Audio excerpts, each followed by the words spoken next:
వీటన్ని మహిళలు ఆర్థికంగా, సామాజికంగా, రాజకీయంగా సాధికారత సాధించాలన్నారు జాతీయ బీసీ దళ్ అధ్యక్షులు దుండ్ర కుమారస్వామి. మహిళా సేన ఆధ్వర్యంలో హైదరాబాద్లోని జయ ఇంటర్నేషనల్ హోటల్లో జూన్ 22-24 నిర్వహించిన మహిళా సాధికారత ఎగ్జిబిషన్లో వివిధ రంగాలకు చెందిన మహిళలు తమ ఉత్పత్తులు, సేవలను ప్రదర్శించారు. ఈ కార్యక్రమంలో ముఖ్య అతిథిగా కేంద్ర మంత్రి కిషన్ రెడ్డి, సతీమణి కావ్య కిషన్ రెడ్డి, అతిథులుగా కేంద్ర మాజీ మంత్రి, కాంగ్రెస్ నాయకుడు వేణుగోపాలాచారి, మాజీ BC commission chairman doctor Krishnamohan, జాతీయ బీసీ దళ్ అధ్యక్షుడు దుండ్ర కుమారస్వామి తదితర ప్రముఖులు పాల్గొన్నారు. యువ మహిళ వ్యవస్థాపకులను ప్రోత్సహించాలని, గత 20 ఏళ్లుగా తాను ఈ రంగంలో సేవలు అందిస్తున్నానని కావ్య కిషన్ రెడ్డి తెలిపారు. భారత రాజ్యాంగం మహిళలకు సమాన హక్కులను కల్పిస్తుందని, ఆర్టికల్ 14, ఆర్టికల్ 15, ఆర్టికల్ 16 వంటి నిబంధనలను సద్వినియోగం చేసుకోవాలని సూచించారు. హ్యాబిట్స్ లో ఎగ్జిబిషన్ లో అత్యద్భుతంగా అంగరంగ వైభవంగా ఈ కార్యక్రమం ఏర్పాటు చేయడం నిజంగా ఒకసారి కవితకు మరియు సంధ్యలక్ష్మి గారికి చప్పట్ల వాళ్ళను స్వాగతించాల్సిన సందర్భం. ఈ కార్యక్రమమైన మహిళల ఆత్మ గౌరవాన్ని ఇచ్చే విధంగా వారిని మనం ఎంకరేజ్ చేయాల్సిన సందర్భం. అందుకే ఒకసారి వాళ్ళతో చప్పట్లతో స్వాగతం అని చెప్పాను. ఈ రోజు ముఖ్యంగా మహిళలు ఆర్థికంగా, సామాజికంగా, రాజకీయంగా ఈ రోజు చాలా ముందుకు పోవాలని తెలియజేస్తున్నాను.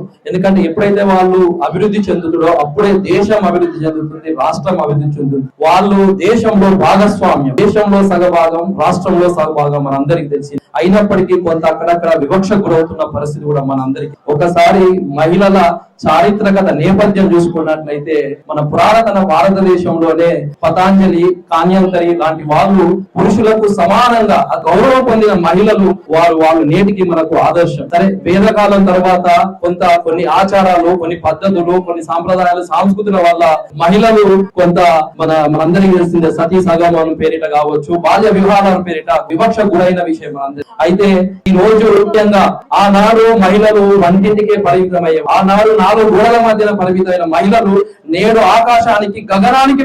ఈ రోజు మహిళా సేవా సమితి వాళ్ళు ఆర్గనైజ్ చేసిన ఈ హోమ్ మేడ్ ప్రొడక్ట్స్ ఎగ్జిబిషన్ చాలా బాగుంది. అంటే ఎంతో మంది మహిళలు టాలెంట్ ఉండి కూడా బయటకు రాలేక, వాళ్ళకు వచ్చిన టాలెంట్ ఎక్కడ చూపించాలో తెలియక, అంటే వాళ్ళలో ఎంతో మంది ఎంతో టాలెంట్ ఉంటుంది. చూస్తున్నాం కదా, ఇప్పుడు రకరకాల వాళ్ళు క్లోత్స్ డిజైన్ చేయడమే కాదు, రకరకాల క్యాండిల్ మేకింగ్ కాదు, సోప్ మేకింగ్ కాదు, home made products, home made pickles, ఇట్లాంటివన్నీ కూడా వాళ్ళు తయారు చేసి ఎక్కడ వెళ్ళాలి, ఎక్కడ ఎగ్జిబిట్ చేయాలని తెలియని వాళ్ళందరికీ ఇట్లాంటి ఎగ్జిబిషన్ పెట్టడం వలన వాళ్ళకున్న టాలెంట్ మనం బయటకు తీసి 10 మందికి తెలియజెప్పడానికి చాలా ఉపయోగపడుతుంది. అట్లాగే వాళ్ళు కాళ్ళ మీద వాళ్ళు నిలబడడం, వాళ్ళకంటూ సొంతంగా ఒక ఇన్కమ్ ఉండడం, 10 మందిలో ఒక రెస్పెక్ట్, ఒక గుర్తింపు, ఇలాంటి ఎగ్జిబిషన్స్ చేయడం వల్ల వాళ్ళకి ఎంతో మేలు జరుగుతూ ఉంటుంది. ఎందుకంటే చాలా మంది వాళ్ళు బయటకు వెళ్ళి ఉద్యోగం చేయడం కానీ, బయటకు వెళ్ళి వాళ్ళ ప్రోడక్ట్స్ ఎక్కడైనా డిస్ప్లే చేయడం కానీ వీళ్ళు కానీ, వాళ్ళందరికీ మనము వాళ్ళకి ఇలాంటి ప్లేస్ లో ఒక చోట ఎగ్జిబిషన్ పెట్టడం వాళ్ళకి కూడా చాలా ఎంతో మేలు జరుగుతుంది. సో నేను కూడా ఎందుకు చెప్తున్నానంటే, నేను కూడా విమెన్